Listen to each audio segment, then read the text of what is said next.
Hi, welcome to my YouTube channel. If you are new to my channel, please don't forget to like, share, follow, comment, the bell to notify you, and subscribe. By the way, I'm Nonoy Rivera. Today, I'm gonna share it to you. It's all about computer. Computer defect. So, blackout po siya. So, and then may naririnig po tayong yung beep na ingay. So, tara, samahan po ninyo ako. So, ito na po yung computer. Binuksan ko na po siya. Ito na po yung CPU niya. Ayan. Makikita po natin na may video card, yung pan ng CPU.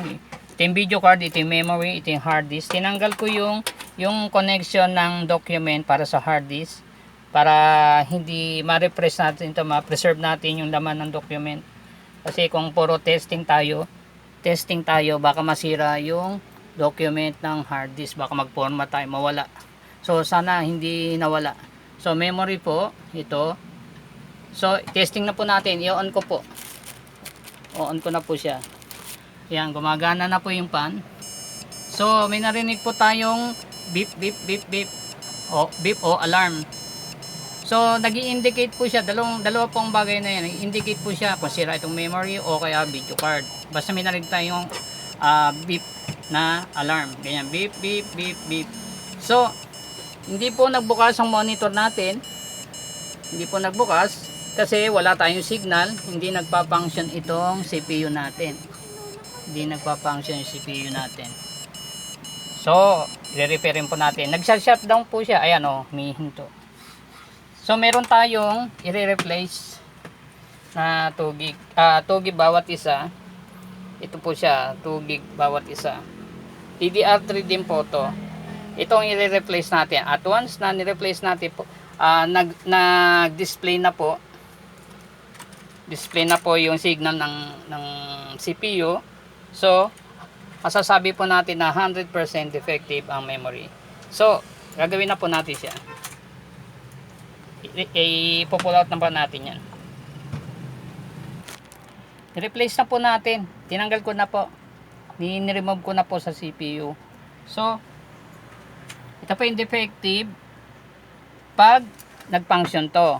Pero kung hindi rin to nag-function, hindi to defective. So baka video card. So i-insert ko na po siya.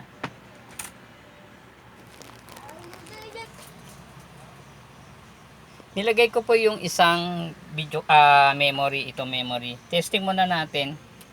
Yan, yung isang memory. Ito yung pinull out natin na memory na DDR3 at meron tayong ito DDR4 to. Mabilis ito. Ito DDR3 din pero 2 gig. So ite-testing muna natin kung mag-display dito sa monitor. So i-on ko na po. Sana wala na tayong marinig na ingay. Ayan. Oh, wala na tayong ingay. Oh, bumukas na po tayo. Ayan, bumukas na. DDR3 130 MHz. Total memory natin 2 gig.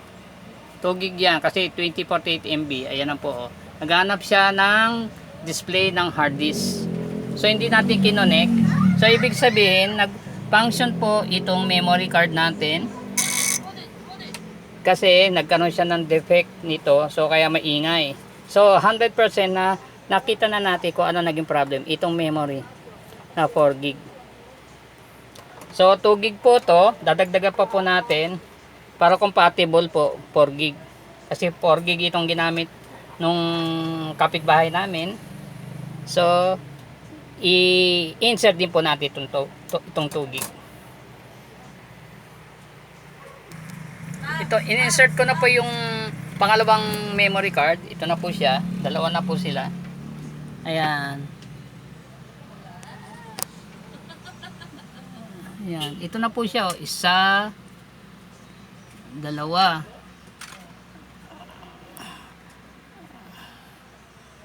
Ayan.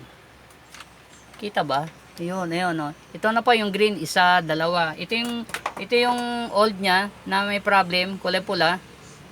So 4 gig ito. So ito naging problema kasi pagka nag-iisa na 4 gig, pag nasira totally lahat, i-compare mo nito na tugig-tugig. Pag nasira yung isa, may tugig ka pa. So ayan po, try na po natin testing kung magpa-function po yung 4 gig. Ayan, mandar na po yung pan ng CPU. Hindi pa ito nakalagay itong hard disk natin. Ayun, may narinig na ako. Ayun, total memory. Del enter, DDR3. Hindi nabasa yung isa. Okay. So, i-insert po natin mabuti, hindi po nabasa yung isa. So, ni-replace na po natin yung memory. Ito na po yung memory niya. So, i-on na po natin para mag-display siya. Para ma-identify pa natin kung lalabas yung CMOS. Yung CMOS niya. Bubuksan na po natin.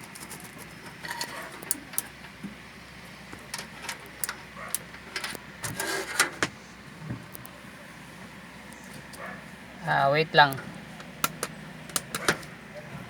Wait lang po. Ito na po siya. Wait lang po. So, binuksan ko na po siya. Ayan po, nagbukas na po ako. So, ito na po siya. Ayan, nagsimos na po tayo. So, ayan. Nagsimos na po. Ayan. Pwede natin siyang ni-reset, ni-restart. So, okay na po yung ginawa natin. Bumukas na po tayo. Ang importante dito, bumukas tayo. Kaya na natin siyang i-arrange sa CMOS. Papasok na po natin itong document. So, ito na po siya. So, gumana na po tayo. Hindi na po ako magtatagal. Kahit 6 minutes lang po siya. Ang importante, nag-replace tayo ng memory. Ito ang defect niya. Kasi nagbi-beep siya. Yung naririnig natin. And then, ni-replace natin siya ng dalawang memory. Ayan. Dalawang memory. So, hindi na po ako magtatagal. Sana nagkaroon kayo ng idea kung paano i-repair yung mga alarm na nagbi-beep. I-replace natin ng memory kasi may problem. Maraming pong salamat.